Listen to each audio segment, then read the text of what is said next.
Existe información limitada sobre la infección de COVID-19 en población específica, tal como niños, mujeres embarazadas, mujeres en edad fértil, mujeres no embarazadas y mujeres que están atravesando por el puerperio.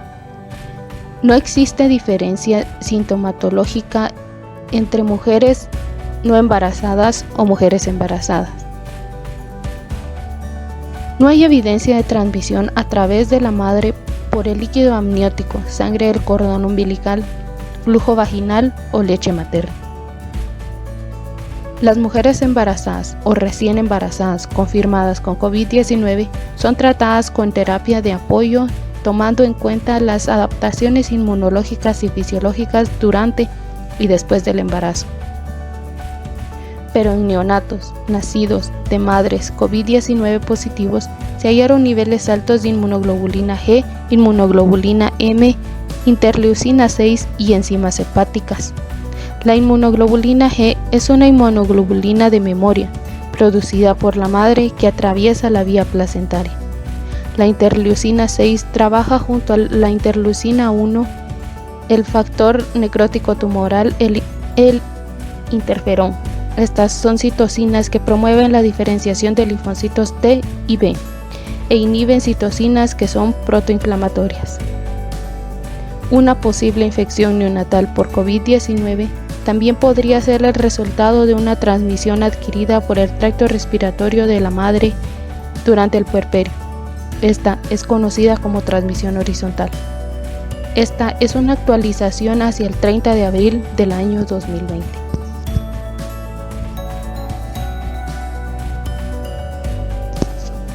Existen dos algoritmos para la atención en salud en los hospitales. Uno para las mujeres embarazadas, que puede ser visible de esta forma.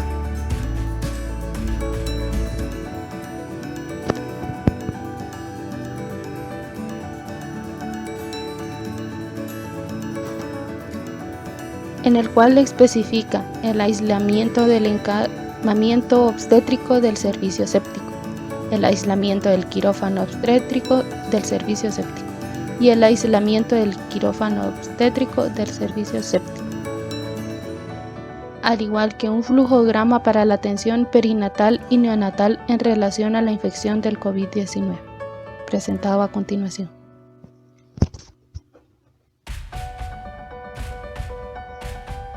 La literatura sobre casos, presentaciones clínicas, tratamiento y manejo en general en la población pediátrica es escasa, especialmente la referida a neonatos. Se han reportado relativamente pocos casos de recién nacidos positivos. El riesgo de transmisión vertical intraútero es incierto.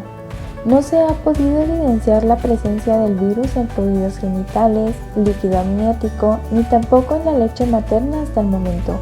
Por lo anterior, se considera que los casos descritos de infección en recién nacidos provienen de transmisión horizontal, madre, familiar o personal de salud infectado.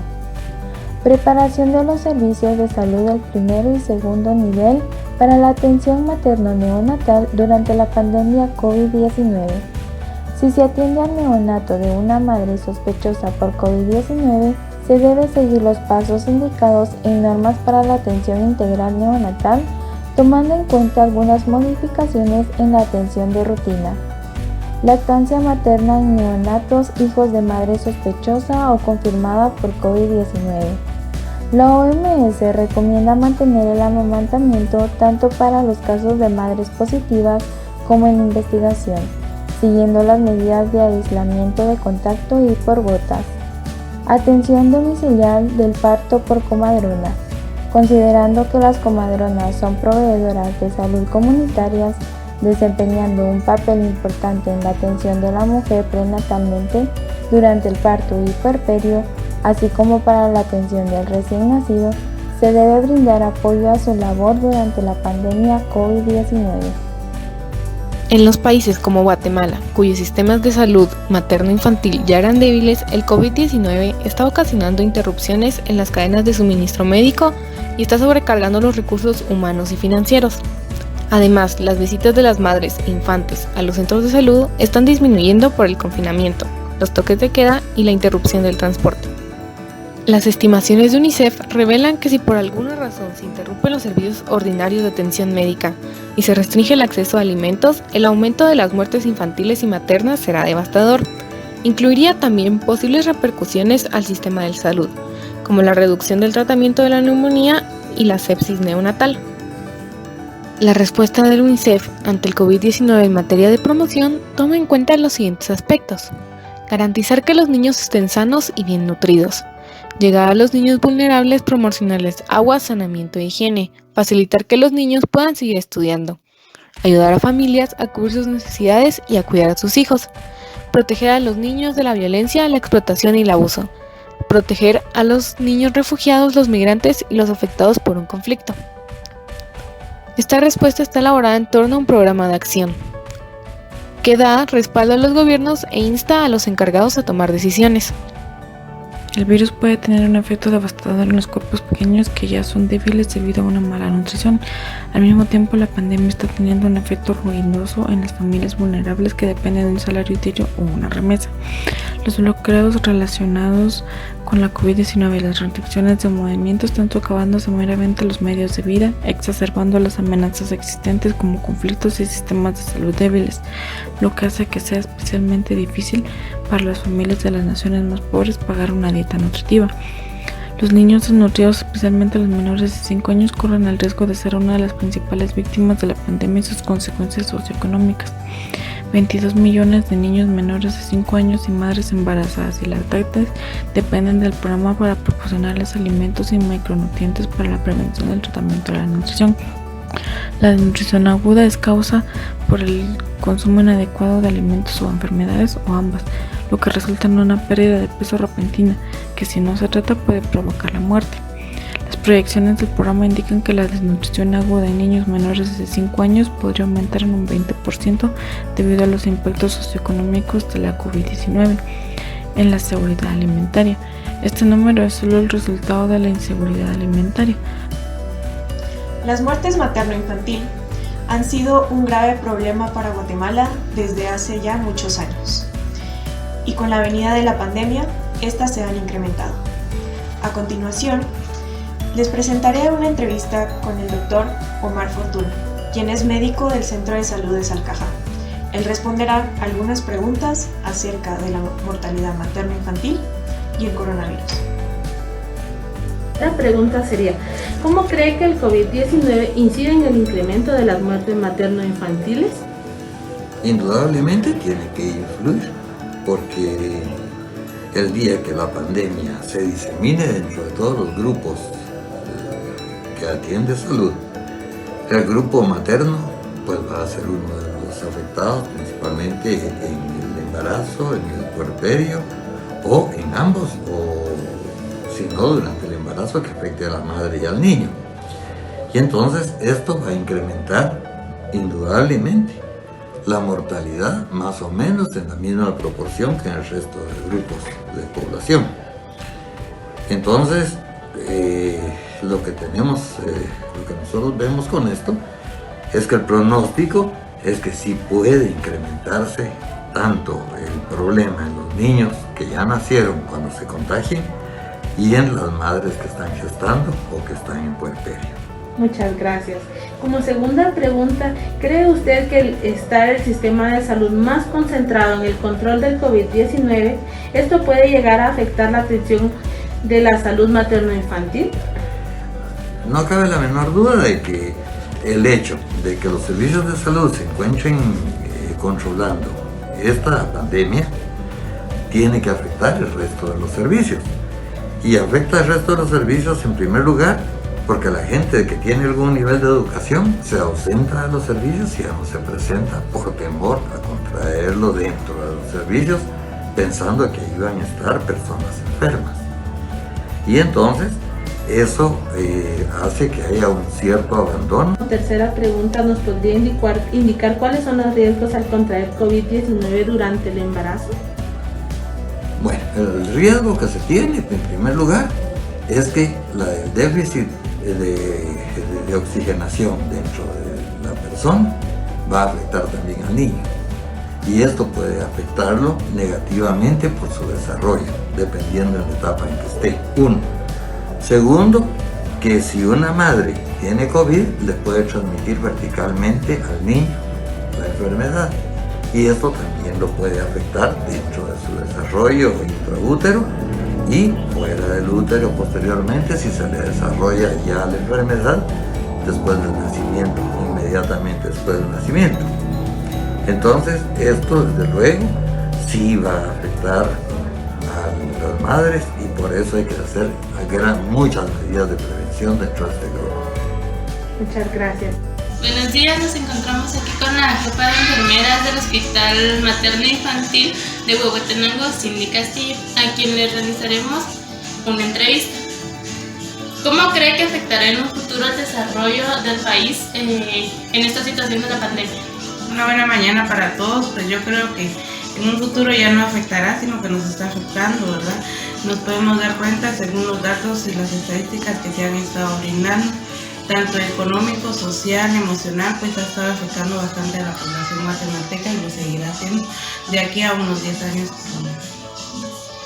¿Y cómo cree que la pandemia pueda representar una causa más de la mortalidad materno-infantil?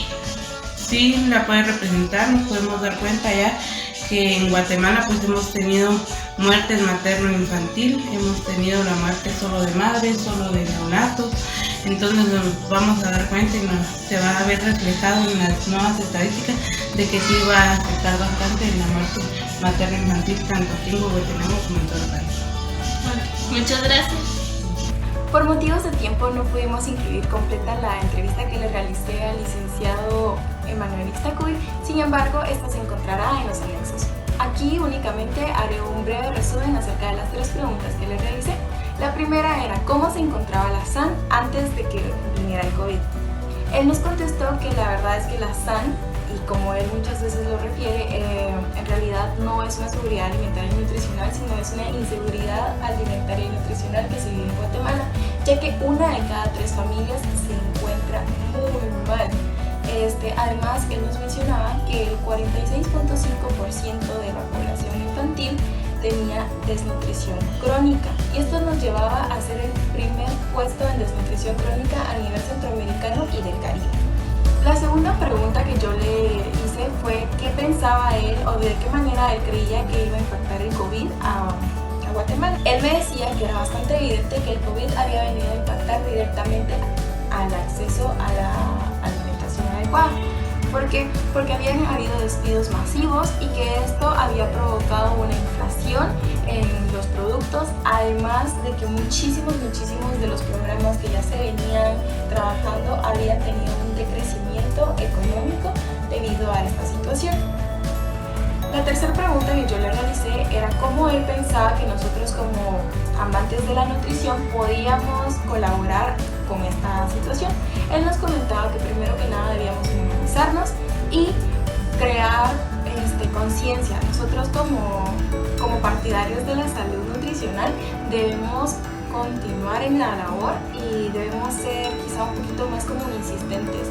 Nosotros debemos de llevar un seguimiento mejor hacia todas aquellas personas que no tienen acceso a la seguridad alimentaria y nutricional. También pensaba él en implantar huertos, en que nosotros estemos ahí al pendiente de las comunidades y de las familias para que podamos tener de esta manera una alimentación sana, balanceada y sostenible.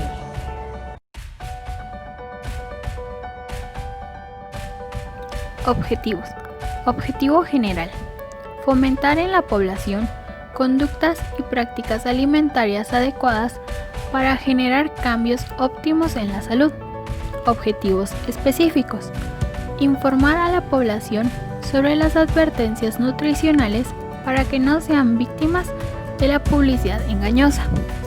Promover el emprendimiento de huertos familiares generando una alimentación accesible. Población objetivo.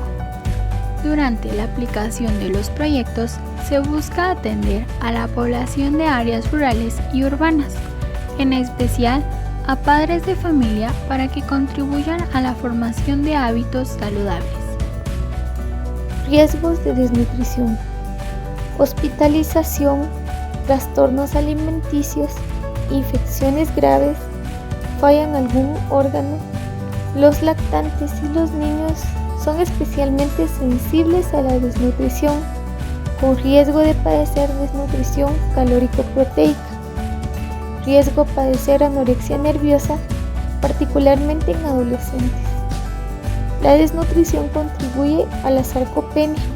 A su vez, esta es la causa de muchas de las complicaciones, como disminución de la actividad física y disminución de la ingesta de alimentos.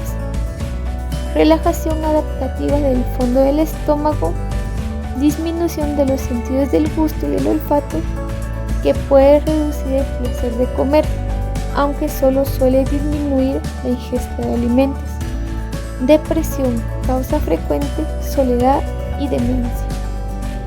Se estima que el número de niños pequeños que sufren de esta forma de desnutrición potencialmente mortal podría aumentar a un 20% como resultado de la pandemia de COVID-19. El virus puede tener un efecto devastador en los cuerpos pequeños, ya que son débiles debido a una mala nutrición. Al mismo tiempo, la pandemia está teniendo un efecto ruidoso en las familias vulnerables que dependen de un salario mínimo o una remesa. Los bloqueos relacionados con el COVID-19 y las restricciones de movimiento están socavando severamente los medios de vida, exacerbando las amenazas existentes como conflictos y sistemas de salud débiles, lo que hace que sea especialmente difícil para las familias de las naciones más pobres pagar una dieta nutritiva. La obesidad es capaz de producir una serie de complicaciones en las cuales se encuentran alteraciones cardiovasculares como cardiopatía isquémica, hipertensión arterial, diabetes mellitus tipo 2, algún tipo de cáncer como lo puede ser el cáncer de colon o cáncer de mama, disminución en la capacidad residual funcional, problemas óseos como osteoartritis, artrosis, dislipidemia, cálculos biliares, apnea del sueño, alteraciones en el hígado y vesícula, infertilidad, problemas ginecológicos, en mujeres embarazadas el riesgo a padecer diabetes gestacional. El sobrepeso y la obesidad ante el COVID-19. Las personas con sobrepeso sufren un desgaste del sistema inmunitario, que las deja más expuestas a infecciones y enfermedades.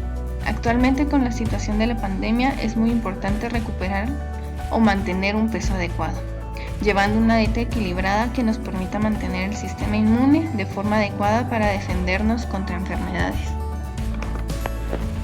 Por la aparición de la pandemia del coronavirus COVID-19, muchas familias se encuentran con un deficiente acceso a una alimentación suficiente y adecuada, por lo que el desafío de la seguridad alimentaria es particularmente serio. Dentro de esa población con una alimentación deficitaria, muchos presentan severas deficiencias alimentarias y su situación puede agudizarse críticamente con el avance de la pandemia. La seguridad alimentaria también es afectada por alimentos insuficientes a cada año o casi todos los años, por un manejo de la exportación errónea, por métodos de almacenamiento inadecuados, por mal manejo del transporte y comercialización, por falta de empleo, ingresos económicos bajos, hábitos higiénicos inapropiados y por falta de educación nutricional. Como primera propuesta de intervención, tenemos advertencias nutricionales, no a la publicidad engañosa. La propuesta consta de la promoción de las advertencias nutricionales adecuadas y visibles para que el consumidor no caiga en los engaños de la publicidad, fomentando así la elección de productos más saludables para combatir el sobrepeso y la obesidad. En los actores involucrados tendremos a las empresas como responsables del correcto etiquetado y a los padres como responsables de la elección adecuada del producto. Segunda propuesta: emprendimiento de huertos familiares para generar una alimentación accesible. Esta propuesta consta de impulsar la producción de huertos familiares para mejorar la disponibilidad de alimentos sanos en las dietas de las familias de áreas rurales, generando ahorros en la economía de las familias y funcionando como una fuente de alimentos nutritivos, orgánicos y locales para contribuir en la reducción de la desnutrición. En actores involucrados tendremos a los nutricionistas y agricultores para ofrecer las instrucciones correspondientes para el cultivo adecuado y los responsables del cultivo, que son los padres.